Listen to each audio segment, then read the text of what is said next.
Bill Yoklouno, c'est un jeune promoteur des langues locales, des langues nationales du Bénin, d'où je viens. Alors, si on peut se permettre un petit banc pour le Bénin, et puis le que je représente ici aussi. Super. Donc, confirmation, le Bénin est là, ça marche. Donc, comme je le disais, Ami Yoklouno est une plateforme dédiée à la vulgarisation, la promotion et au branding des langues béninoises. Cette intervention de Bill Fabroni, c'est pour présenter la démarche méthodologique qu'il a employée, lui et son équipe, pour construire le premier dictionnaire des langues béninoises. Et il est là, en fond, on dit « Vinonou et Vinoyong Bédé », c'est-à-dire, est-ce qu'il n'y a pas de traduction mot pour mot pour le dire, mais il n'y a que l'auteur qui peut mieux exprimer. Voilà. Donc, je vais laisser la parole à Bill. Tu as ta présentation ici? Non, on va mettre urgence. Et tellement j'étais excité de le présenter que j'ai oublié de lancer son truc. Nous venons mais bemeto me no dolo. On compte au moment de mon bénéville les demain. Et na chenu mi kaka mi disons mi gosi fu mi ton leg bebo wa kaka fi. On a se ro et no vi mi ton yado. Et yo mi boko abo. Mi quoi abo. Donc il y a des Béninois dans la salle et des Béninoises, ça fait plaisir. Merci à vous de vous être déplacés, d'être venus. Et je suppose que les premiers mots que j'ai employés, il y a beaucoup de personnes ici qui n'ont pas compris. C'est bien aussi. C'est les diversités. Voilà, je m'appelle Fabroni, Bill Yoklouno. Et je vais vous présenter de façon globale ce qu'on fait. J'aurais voulu vraiment rester debout. Je ne sais pas si c'est permis. Est-ce que je peux avoir le micro voilà. Ça, d'abord. Oui, ça va s'afficher, t'en fais pas pour ça. Mais si c'est pour rester debout, ça sera comme une petite mission. Tu peux rester debout, mais avec ton micro, et puisqu'on a un seul micro. Super, ça marche. Ah, on t'a trouvé un micro. Donc tu vas m'aider. Oui, je vais te zapper ça. Super. Merci. Merci. Alors, d'abord, je vais présenter le projet Ayami Yoklouno, qui est un projet né en 2018, qui a pour vocation de valoriser les langues béninoises. Petit rappel contextuel, le Bénin compte une 60aine de langues. Loin d'être un frein, c'est beaucoup plus une diversité. Donc, mais pour travailler sur ces langues-là, c'est beaucoup plus difficile parce que c'est des langues essentiellement parlées et peu documentées, voilà, peu écrites, ce qui fait la difficulté d'avoir des données interactives, portables, utilisables sur les systèmes numériques. Mais ce qui est important, c'est la méthodologie qu'on y met. Alors, Ayami Yoklouno, comme je l'ai dit, est né en 2018. Nous avons pour objectifs principaux de révéler les langues béninoises, aussi bien sur le territoire national qu'à l'international. Et deuxième objectif, c'est de faciliter l'apprentissage de ces langues-là, de faire leur branding pour que les gens puissent les aimer, les apprendre, les écrire, voilà. Et pour cela, on s'est joint à des objectifs. Alors, on a commencé par créer des solutions et beaucoup plus de contenu. Et voilà, dans ces contenus, on a d'abord commencé avec les citations en fongbe. Alors, on a choisi d'abord le fon parce que c'est la langue la plus parlée au Bénin et du nord au sud, de l'est à l'ouest, c'est la langue qui réunit beaucoup plus de monde de façon démographique. Et aussi, c'est une langue qui est parentée à d'autres familles de langues. Il y a 6 langues qui tournent autour du fon, ce qui fait que quand vous comprenez le fon, vous êtes plus à l'aise avec des langues comme le mari, comme le goun, comme le haïzo et j'en passe. Donc, on fait un travail conséquent avec la langue la plus parlée au Bénin, qui malheureusement n'est pas encore langue officielle, il n'y a que le français pour le moment. Et on fait cet effort-là, un effort de prototypage, afin de pouvoir insérer dans le tunnel qu'on a créé avec le fond les autres langues. Donc, une fois qu'on a créé les méthodologies avec une langue, c'est plus facile de faire suivre les autres langues. Alors, on a commencé notre travail avec des citations, justement, comme vous pouvez le voir. Et c'est des citations enfants. Et chaque fois, on les publie sur nos réseaux et on traduit en même temps pour permettre aux gens de pouvoir s'intéresser à la langue. Notre cible principale, c'est les jeunes générations qui, à cause de la globalisation, de la mondialisation, s'éloignent plus ou moins des réalités culturelles et beaucoup plus linguistiques. Et c'est bien dommage, vous arrivez parfois au Bénin, vous entrez dans une famille, les gens ne parlent pas la langue maternelle à l'enfant, mais beaucoup plus le français, parce qu'on suppose qu'en parlant le français, l'enfant sera brillant à l'école.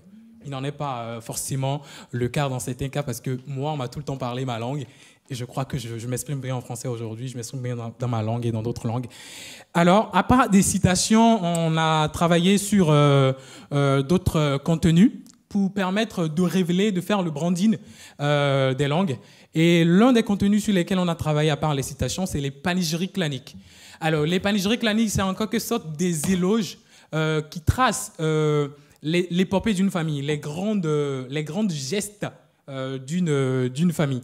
Alors, ces panégyriques-là, c'est des sources orales qui, malheureusement, disparaissent des grandes villes, comme la capitale économique du Bénin, Cotonou, alors que les panégyriques claniques, c'est une richesse intimement liée au Bénin. C'est purement une richesse du peuple béninois et par extension du peuple nigérian, parce que dans le passé, on a eu beaucoup de relations avec le Nigeria d'à côté. Donc, enfant, on dit Ako, Ako Mimlan, et en Yoruba, on dit Oriki. Donc voilà. Et aujourd'hui, ces panégyriques, on les met. Nous, on va dans les villages, dans les milieux ruraux pour collecter ces panégyriques. Et après, on revient faire un travail de retranscription. Et ces retranscriptions, on fait des vidéos lyriques qu'on publie sur YouTube pour permettre aux gens quand même d'avoir ces panégyriques-là, de les écouter et surtout de savoir comment les dire. Et ça permet aux personnes de connaître le panégyrique qui, en quelque sorte, la carte d'identité d'une famille ou d'une collectivité. Alors, ça, c'est les couvertures de panégyrique clanique. Et là, on fait aussi des campagnes pour pouvoir créer beaucoup de contenu dans les langues, parce que pour faire vivre la langue, il faut créer des contenus. Et les contenus qu'on crée, tous ces contenus sont sur Internet. Et du coup, on a créé des campagnes. Et on a pensé, ou bien des gens ont pensé à tort que dans nos langues nationales, il n'y avait pas autant de prénoms que dans les langues étrangères comme l'anglais, le français. Mais nous, on a fait une campagne en 2021, du 1er janvier 2021 jusqu'au 31 décembre 2021, qu'on a dénommé 365 jours, 365 prénoms enfants. Et là, chaque jour, on publiait des prénoms enfants et on donnait la signification, la philosophie, dans quel cas donner ce prénom à l'enfant. Et vous allez voir, juste à côté, sur la petite affiche, vous voyez le prénom Djerami, qui veut dire ma convenance. Cet enfant est un trésor qui me convient à ses parents. Donc, c'est en quelque sorte ma préférée, en quelque sorte mon enfant prêt à porter, sur mesure, voilà, pour faire traduction littérale. Et la deuxième campagne qu'on a lancée en 2022, alors en prélude à la CIDE, la Convention internationale des droits de l'enfant, on a lancé une campagne de traduction des lois, des droits en fait de l'enfant en Fongbé. Parce qu'on suppose que la personne qui est mieux placée pour protéger son enfant, c'est la mère ou c'est le parent. Or, plus de 50% de la population béninoise n'est pas alphabétisée dans les langues étrangères comme le français, mais comprend très bien les langues béninoises. Du coup, on a traduit les quelques droits, quelques articles du Code de l'enfant béninois en Fongbé et on a diffusé. Mais comme on a supposé aussi que toutes les personnes ne peuvent pas lire dans les langues béninoises, on a fait la version audio qu'on a publié sur YouTube. Du coup, on avait l'écrit et l'audio et ça permettait aux parents de connaître les droits de leur enfant et de pouvoir mieux les protéger. Et cette campagne est en prélude à une grosse campagne qu'on appelle vers la digitalisation, vers une législation en langue béninoise. Donc, on a envie de créer des contenus législatifs en langue béninoise, en audio comme à l'écrit. Et ça va être des applications. Alors, en 2019, on a créé une application qui s'appelle Sticker en Fongbé. C'est toujours dans le but de faire aimer les langues aux jeunes générations. Du coup, pour aller vers eux, vers ces jeunes-là, il faut créer des contenus qui les attirent. Ils sont beaucoup plus sur les réseaux sociaux, WhatsApp notamment. Et aujourd'hui, on a créé des stickers qui permettent aux Béninois de pouvoir agrémenter leur discussion enfant. Et même si vous n'êtes pas béninois, il y a un glossaire qui explique chaque sticker que vous pouvez envoyer à des amis sur WhatsApp. Et c'est une application téléchargeable sur Play Store. Et grâce à cette application, on a atteint plus de 4 millions de Béninois aujourd'hui qui peuvent l'utiliser, qui peuvent se l'envoyer, etc. Alors, sur l'application... Non, pas encore sur iOS. Voilà, c'est le prochain défi. Alors, sur l'application, non, on voit des images. Voilà, c'est des emojis qu'on a traduits en langue fon. Et là, récemment, on a eu la restitution des trésors royaux au Bénin. Et du coup, on a pris l'Amazone qui est là. Amazon en fond, ça veut dire Agodjié. Voilà, et là on lui a fait un sticker. Et je rappelle, Amazon, ça fait partie de la place de l'Amazon, ça fait partie des plus grandes statues en Afrique aujourd'hui, qui trône juste devant le mur, la plus longue fresque murale au monde, le mur de graffiti au Bénin aujourd'hui. Donc quand vous allez faire un tour au Bénin, n'oubliez pas d'aller voir l'Amazon. Là vous voyez le trône de Dada Gezo, le trône du roi Gezo qui est là, qu'on a créé en sticker. Et là il y a des émotions, il y a des expressions de visage que vous pouvez voir. Et je continue. Après les stickers, on a créé le clavier des langues béninoises. Alors, qui est une application aussi. C'est une application qu'on a créée en 2020. On l'a lancée en 2020. Et on est parti du constat qu'on ne peut pas écrire le Fako-UVA avec le clavier français. On ne peut pas écrire le chinois avec le clavier français. Même si nos langues béninoises utilisent le clavier latin, il y a des diacritiques, des caractères qu'on n'a pas sur nos claviers habituels. Du coup, nous, on a créé le clavier des langues béninoises qui regroupe tous les caractères, tous les diacritiques de la 60aine de langues parlées au Bénin. Donc, c'est un clavier du all-in-one et qui permet à tous les Béninois de pouvoir écrire dans leur langue, si bien sûr ils savent l'écrire ces langues-là. Donc, aujourd'hui, c'est un clavier qui est très utilisé par les professeurs, les linguistes, les professionnels, mais aussi les lambdas, parce que grâce au contenu qu'on crée, ça leur permet de s'habituer à l'écriture de la langue. Et du coup, pour les écrire, pour s'entraîner, ils utilisent notre clavier. Et c'est un clavier qui est téléchargé aujourd'hui sur Play Store par plus de 20 000 personnes. Et voilà comment ça se présente, un peu. Et il faut des appuis longs pour avoir les diacritiques qu'il faut, les lettres ouvertes, les accents, parce que nos langues sont essentiellement des langues tonales, à tonalité forte. Donc, quand il n'y a pas d'accent, ça gâte tout. On continue. Alors, dans notre expérience de pouvoir pérenniser, de pouvoir faire le branding des langues, on est allé vers un modèle de traduction automatique neuronale qui s'appelle le FFR Translate, qui fonctionne un peu comme Google Translate. Alors, pour ça, on a traduit plus de 5500 phrases qu'on a annotées dans le Path of Speech, Name Entity, voilà, le NIR aussi. Et grâce à ça, on a assigné des fonctions à tous les mots dans une phrase. L'idée, par exemple, on a traduit une phrase en fond, on sort le verbe, le sujet, les compléments d'objet, les compléments de temps, etc. Et ça nous a permis de créer l'outil FFA Translate, qui, par exemple, vous lui écrivez « Je m'appelle Fabroni Bill Yoklunon », il vous sort « Unoi Fabroni Bill Yoklunon ». Donc, c'est un système adopé, et cela nous a permis d'avoir comme perspective la création du dictionnaire. Donc, je vais aller sur le second slide, la seconde présentation, et la création du dictionnaire est partie de l'idée, après le clavier, il fallait créer un dictionnaire pour permettre aux gens de pouvoir s'habituer aux langues. Donc, on a animé un atelier l'année dernière au Contribue Langue 2022. Et c'était en distanciel depuis le Bénin. Il y a des personnes qui ont suivi cet atelier-là, qui ont d'ailleurs aimé. On a mis en place le dictionnaire participatif. Alors, il s'est agi pour des gens de proposer des mots de vie quotidienne. Voilà le tableau qu'on a fait l'année dernière. Il y a eu des personnes dans la salle qui ont proposé des mots de vie quotidienne et il fallait les traduire au son en langue fon. Donc, je rappelle, tout notre travail, on le fait d'abord en fon, avant d'aller vers les autres langues. Donc, après cette expérience, notre équipe a voulu mettre en place une base de données qui permet de créer de façon essentielle le dictionnaire des langues béninoises. Alors, mais pour créer la base de données, il fallait collecter des données. Justement, la collecte de données a été la grande problématique parce qu'un dictionnaire doit être sans faute. On ne peut pas créer le Larousse avec plein de fautes. Du coup, il fallait avoir des spécialistes de la langue pour nous donner des données vraies, des données justes. Et solliciter les locuteurs, ça a été beaucoup plus difficile, surtout pour les locuteurs qui ne connaissaient pas grand-chose de l'orthographe, de la grammaire des langues béninoises. Et le problème qu'on a rencontré, c'est que les langues béninoises sont essentiellement parlées. C'est-à-dire, il y a peu de documentation. Ou, s'il y a des documentations dans certaines langues, comme le fongbe, ces documentations ne sont pas portables, ne sont pas interactives. C'est des documentations mortes, je veux dire, qui dorment dans les bibliothèques et elles ne sont pas numérisées. Et aujourd'hui, c'est plus difficile de sauvegarder les langues béninoises quand elles ne sont pas numérisées. Et nous, notre objectif, c'est de modéliser les langues béninoises au format quand même international pour l'ouverture, pour permettre à la béninoise ou au béninois qui est à l'extérieur, qui ne vit plus dans son pays de pouvoir apprendre le fongbe ou les langues béninoises beaucoup plus facilement grâce à son smartphone, à son ordinateur, à sa tablette et j'en passe.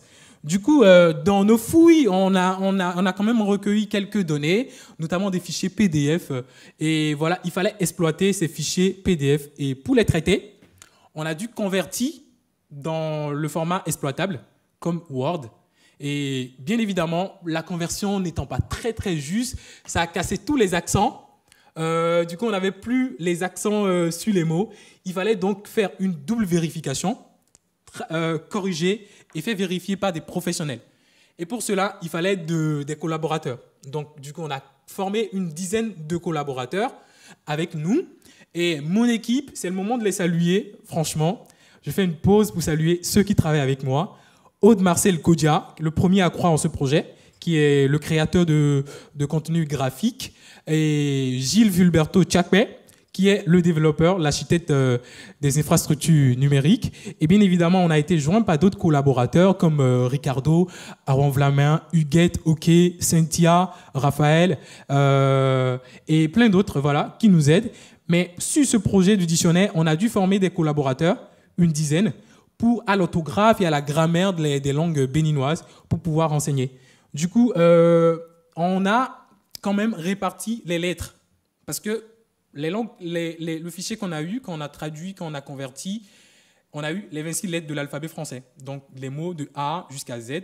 On a réparti les lettres. Le slide précédent. Non.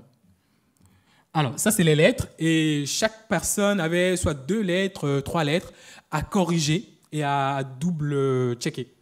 Donc, après ça, on est parti à la création de la base de données.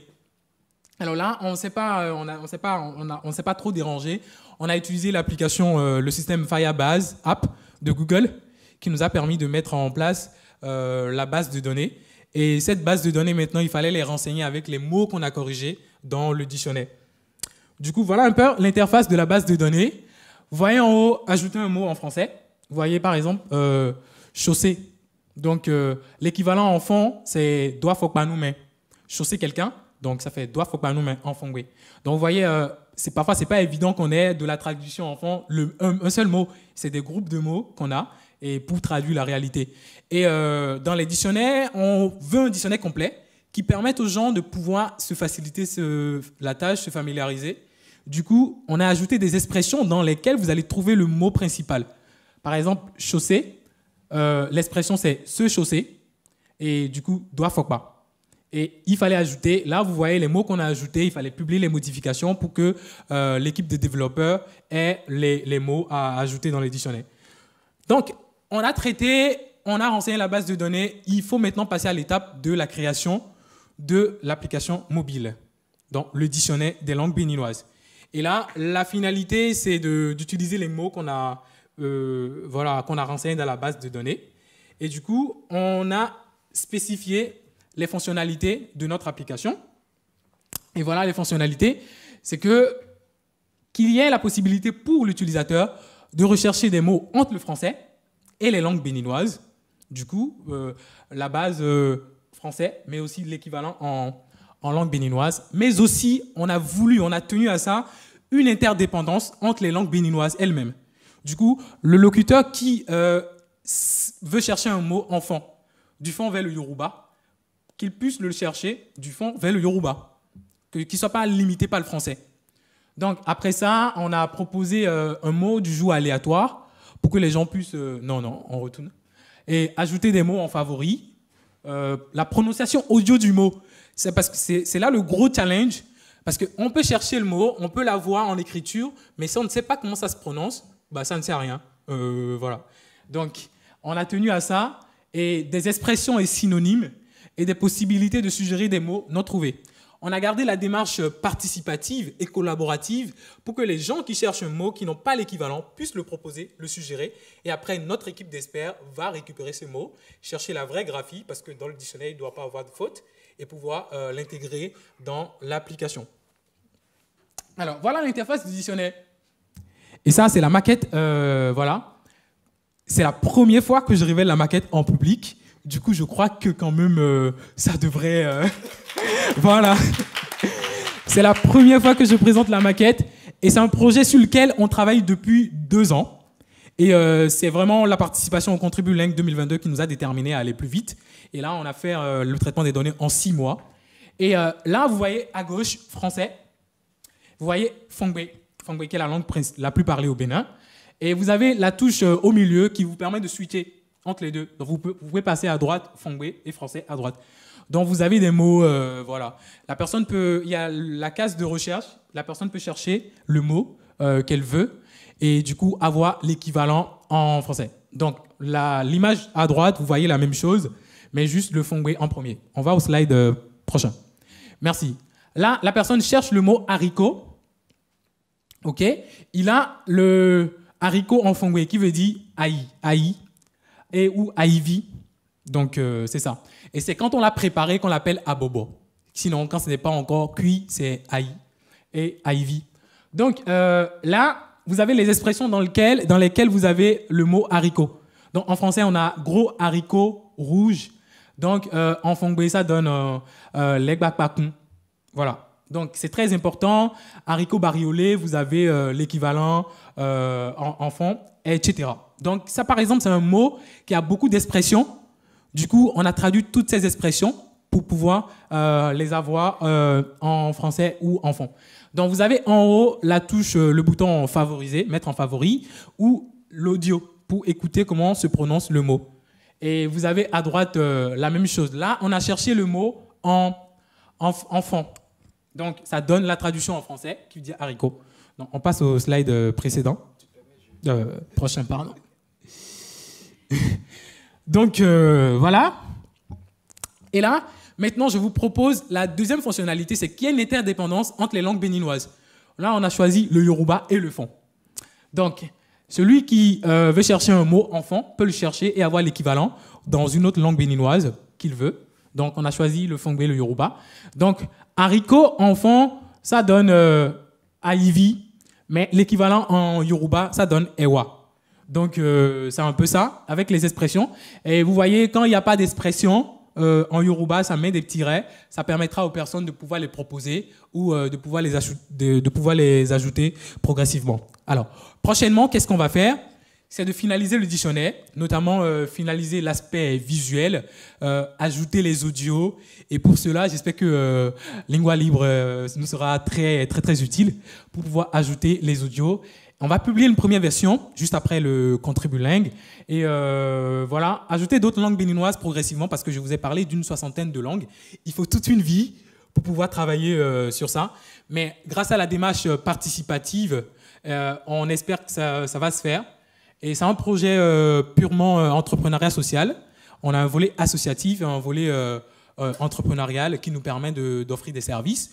Mais jusque-là, on n'a pas obtenu de financement. On a fonctionné sur du bénévolat. Vous comprenez pourquoi je me suis arrêté tout à l'heure pour saluer mon équipe qui travaille de façon bénévole depuis 5 ans, depuis 2018. Et grâce à notre détermination, on est prêt à faire beaucoup de choses avec les langues béninoises.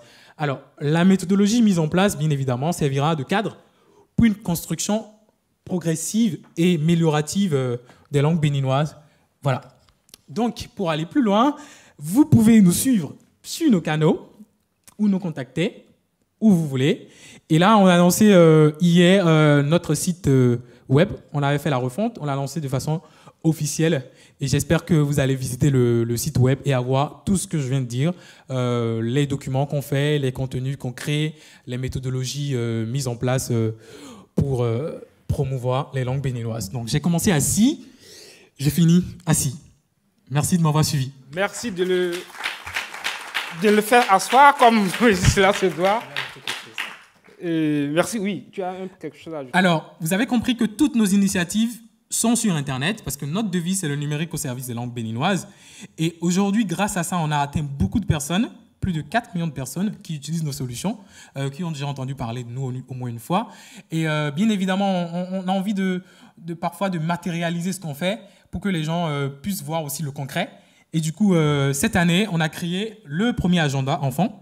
Alors, mon agenda en Fongbe 2023, qui permet aux gens de pouvoir connaître les jours, les dates, les fêtes nationales en langue béninoise et de pouvoir aussi faire de la planification financière en langue béninoise. Donc ça, c'est un outil. On l'a vendu en très peu nombre d'exemplaires. On espère qu'en 2024, il y aura beaucoup de personnes qui vont le commander ici. Voilà.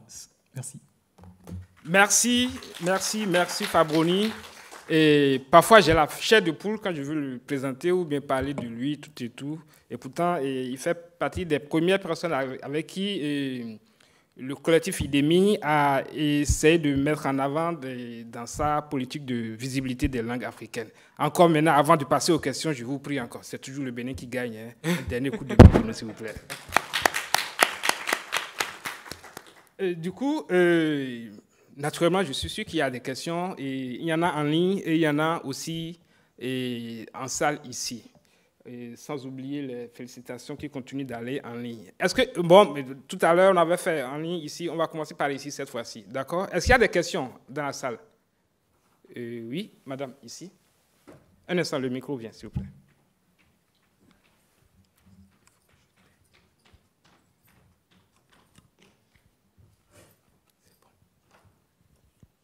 Merci. Bonjour. Moi, c'est Axel Dickinson et je suis béninoise d'origine. Et je félicite mes confrères pour l'effort. Et franchement, c'est vrai, le bénévolat au Bénin, c'est quelque chose. Donc, du coup, ma question est, moi, je ne suis pas du tout du domaine du numérique. Je suis plutôt dans l'éducation sociale. Donc, je suis beaucoup plus sur le terrain. Ce qui m'amène, quand je prends notre pays, le Bénin, à travailler dans des zones très reculées, où il faut nécessairement de la communication, où moi, personnellement, je n'ai pas eu... Aujourd'hui, j'ai du mal à m'exprimer en fond. Il y a franchement des mots que je ne pourrais pas dire en fond, malgré que j'ai fait 21 ans dans ce pays. Et je me retrouve parfois confrontée à échanger avec des personnes qui vivent dans des zones reculées, où je suis obligée de m'exprimer en fond avec ces personnes-là. Du coup, ma question était de savoir, est-ce qu'à un moment donné, dans votre projet, vous avez pensé à peut-être mettre dans les différentes applications des applications tests, un peu comme l'anglais où on a des petites applications où, après apprentissage, vous pouvez faire des tests en ligne. Et est-ce que, dans votre projet, vous pensez à organiser des formations pour qu'on quitte vraiment le numérique, tout ce qui est en ligne, des formations pratiques pour nous, jeunes, pour nous aider dans nos échanges en fond. Merci. C'est bon. Je peux aller directement. Oui. D'accord. Mais merci à Celle. Merci beaucoup d'être venu et merci pour la question. Alors, des applications test, j'avoue, on n'y a pas pensé.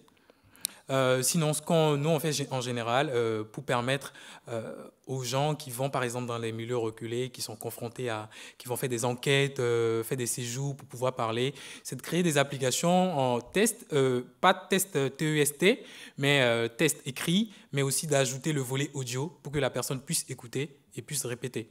Donc, c'est possible de pouvoir créer des applications test pour pouvoir s'essayer à apprendre la langue, etc. Et je crois que ça rebondit en même temps sur la question de l'apprentissage. Alors, il s'est posé à un moment donné la question de la légitimité. Moi, je n'ai pas fait de formation en linguistique. J'ai fait une formation en droit. Et j'ai soutenu d'ailleurs, il y a une semaine, mon master en droit. Et me retrouver à faire la promotion des langues.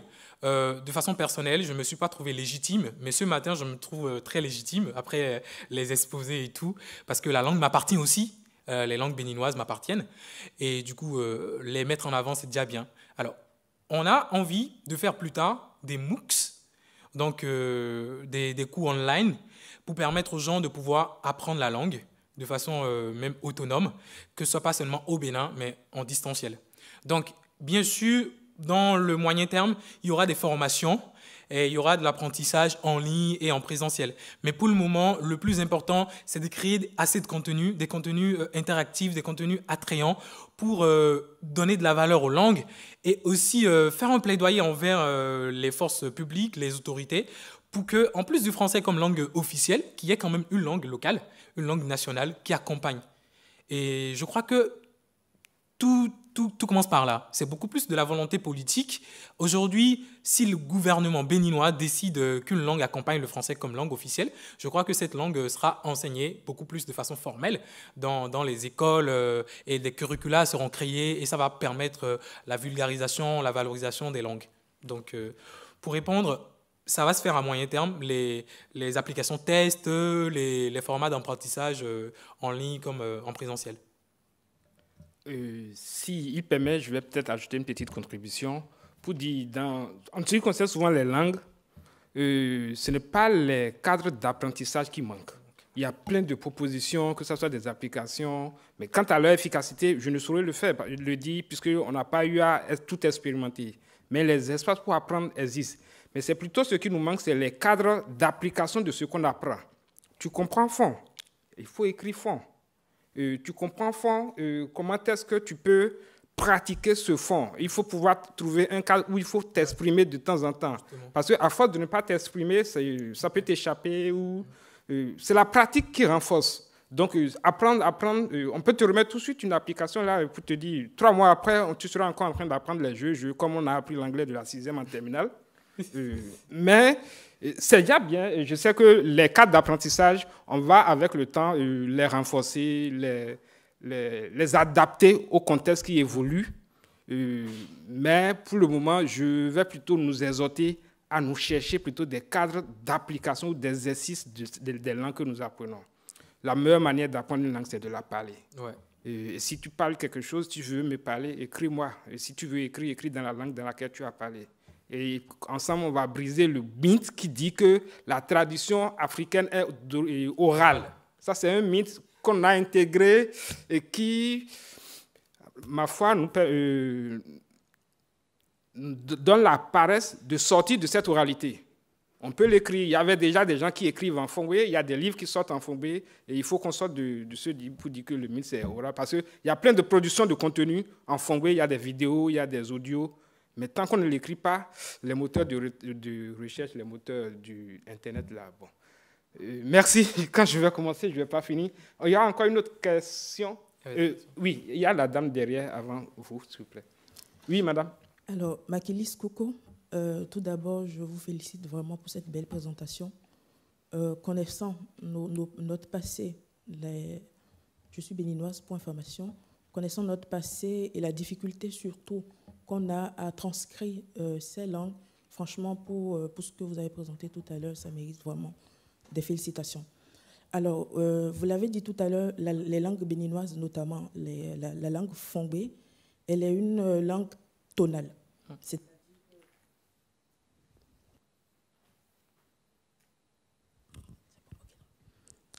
Voilà, donc c'est-à-dire que la tonalité change et elle est différente d'une région à une autre. Je prends un exemple, par exemple, la façon dont le fond est parlé à Abomey, ce n'est pas de cette façon qu'elle est parlée à Cotonou, et voilà, même si on va au nord, etc. Donc, comment intégrez-vous cette diversité de tonalités des langues dans vos traductions sur les réseaux sociaux ou même dans votre dictionnaire? Voilà, merci. Merci pour la question, Makilis. Déjà, je crois on part beaucoup plus de la convention. Il y a des travaux scientifiques qui ont été faits sur les langues et des professeurs qui ont créé des lexiques, voilà, des données ont été collectées. Du coup, nous, on utilise ce qui est conventionnellement reconnu. Et pour la création du dictionnaire, par exemple. C'est vrai, quand on quitte Abomey vers Cotonou, par exemple Ouida, le fond est différent. Il y a des gens d'Abomey qui peuvent parler le fond et vous n'allez rien comprendre. Et voilà. Mais nous, ce qu'on utilise, c'est le fond beaucoup plus accessible à tout le monde. Et à l'écrit, c'est beaucoup plus facile de le reconnaître. Et je crois que le reste se fait dans l'accent. C'est comme, je donne un exemple comme ça. De plus en plus, on parle du français d'Afrique. C'est-à-dire, tel qu'on parle le français en Afrique, c'est différent de la manière dont on parle le français en France. Et je prends l'exemple de la Côte d'Ivoire. Et quand ils parlent le français, l'intonation, les mots, la prononciation des mots, ça diffère. Mais c'est le même français qui est parlé. Et à l'écrit, c'est clair, ils vont l'écrire avec l'orthographe française. mais c'est dans le parler que c'est différent. Donc nous, le travail qu'on fait à l'écrit, on respecte la grammaire, l'orthographe, font utilisés par les universitaires, et je crois que c'est plus approprié pour le travail qu'on fait. Et quand il s'agit de créer des contenus, on utilise le fond un peu dilué pour permettre aux gens de pouvoir s'intéresser à la langue. Et ça, ce n'est pas seulement le fond qui rencontre ce problème. Il y a beaucoup de langues qui rencontrent ce problème. Et c'est clair, même le dindi, la manière dont le dindi est parlé au nord, c'est pas la même manière que c'est parlé au sud. Voilà. Plus on évolue, il y a des raccourcis. Et l'anglais aussi a connu ces raccourcis-là. Et ça varie d'un milieu à un autre. Ce n'est pas de la même manière un Chinois parlera l'anglais que l'anglais de la Grande-Bretagne parlera l'anglais. Mais il y a un minimum, une base, la convention qui est acceptée. Et ça s'étudie beaucoup plus à l'écrit. Donc, dans le travail qu'on fait, à l'écrit, on respecte la convention universitaire, et à l'oral, on essaie de rester quand même au niveau de tout le monde. Et ça va jusque parfois à faire fi de certains accents. Au lieu de mettre des accents, on fait fi parce qu'on suppose que le locuteur ou le lecteur sait de quel mot il saura le mot dont on parle en fait dans la phrase. Mais c'est beaucoup plus variable quand on entre dans certains milieux d'apprentissage comme les universités. Voilà. Merci Fabroni pour ta réponse. On va prendre aussi 2 questions en ligne. Et je sais qu'il y aura l'engouement, mais il y a aussi l'heure où l'estomac vient au talent. Bref, bientôt c'est la pause dans 10 minutes. Donc on va prendre 2 questions ici. Et les discussions peuvent... OK, et si on finit les 2 questions et que le temps, dans les 10 minutes, on va prendre d'autres questions et on va prendre la pause. Donc, les discussions peuvent continuer autour de la pause. Hein. Ne soyez pas gênés de parler la bouche pleine. Donc, ça, on peut... Donc c'est pour tout à l'heure. OK, donc, première question ici. Il y a quelqu'un qui demande, et c'est Franck à côté, il demande si c'est possible de faire pareil sur les W. Les V. Bon, et VB du Togo. Ouais. Alors, nous, on travaille essentiellement sur les langues béninoises. Et heureusement, les langues béninoises, il y a certaines langues parmi elles qui sont partagées par les pays voisins, comme le Yoruba, qui est parlé au Nigeria, mais c'est aussi parlé au Bénin. Le Haoussa, qui est parlé au Niger, et voilà. Il y a l'Evé aussi, qui est parlé par une partie du Bénin, beaucoup plus qui se rapproche du Togo. Mais aujourd'hui, la langue qu'on partage beaucoup plus avec le Togo, c'est le Minnan. Et le Minnan est très parlé au Bénin. Mais les V, je vais dire, c'est beaucoup plus du Minnan soutenu, c'est beaucoup plus compliqué. Mais bien sûr, on peut le faire. On peut le faire avec les V. Le travail qu'on a à faire, c'est bien sûr, c'est ouvert. On peut partager nos méthodologies avec ceux qu'ils veulent. Et ils peuvent utiliser la même méthodologie que nous pour travailler sur toutes les autres langues. Et aujourd'hui, ça serait bien possible de faire un dictionnaire des langues africaines. Et pas nécessairement toutes les langues africaines, parce qu'il y en a beaucoup. On peut prendre les langues représentatives. J'entends par exemple au Sénégal le Wolof, j'entends au Nigeria le Yoruba, j'entends au Togo l'Evé, et j'entends au Bénin le Fon. Et voilà, on peut faire un dictionnaire entre les langues béninoises qui interagissent, qui a une interdépendance. Donc bien sûr, à côté, c'est possible de travailler avec l'Evé, dans toutes les langues africaines d'ailleurs.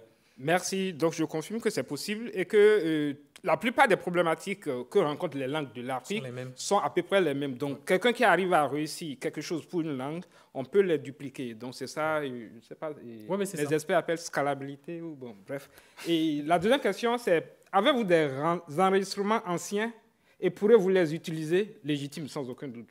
Avez-vous des enregistrements anciens que vous pouvez légitimement utiliser? Alors, des enregistrements anciens, je n'ai pas trop bien compris la question. Je ne sais pas si la personne parle des audios qu'on enregistre. Bien sûr, non, on va à la recherche de données en audio parce que, je l'ai dit, malheureusement, la cible que nous visons, les jeunes, n'arrive plus à bien parler leur langue ou pour pouvoir travailler sur certaines données, on n'a pas la justesse de ce qu'il faut. Par exemple, pour travailler sur le dictionnaire, il ne faut pas créer un dictionnaire avec faute. Donc, les jeunes qu'on contacte n'ont pas la justesse des mots, n'ont pas la bonne prononciation. Du coup, il nous faut aller dans des milieux ruraux, aller chez les bonnes dames, les bonnes mamans, les bons papas et les aînés en général, qui ont encore quand même une relation très, très étroite avec les langues. Et du coup, on les enregistre avec nos smartphones. Et le travail qu'on fait en arrière, c'est de les retranscrire de retranscrire ces audios. Alors, des enregistrements, la question se précise, des enregistrements faits par des linguistes ou des ethnologues. Alors, nous, on n'a pas des enregistrements anciens, mais le travail qu'on fait, c'est un travail mis à jour, beaucoup plus actuel. Du coup, on travaille avec des linguistes qui nous donnent la vraie prononciation des mots et on les utilise au fur et à mesure qu'on sent le besoin. Et de façon prospective, bientôt, pour doper le dictionnaire, enregistrer les mots en audio, on va bien sûr faire appel aux linguistes qui ont la vraie prononciation, la vraie intonation, parce qu'un mot enfant peut signifier le contraire quand l'intonation est mal placée. Je donne un exemple. Et Enyonumi, ça veut dire c'est bon pour moi. Enyon, ça c'est un accent aigu dont l'intonation est haute. Enyonumi, ça veut dire c'est bon pour moi. Mais si je veux dire c'est mauvais pour moi, Enyonumi. Enyon, donc c'est gâté en fait. Enyon, donc vous voyez l'intonation, le son est grave.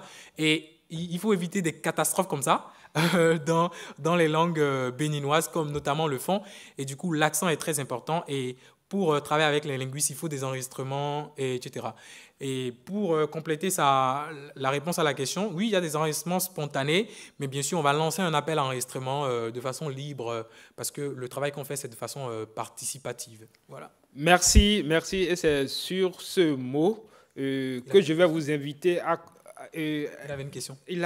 Oui, ouais. Beaucoup de gens sont des questions. Hein, il faut lui permettre.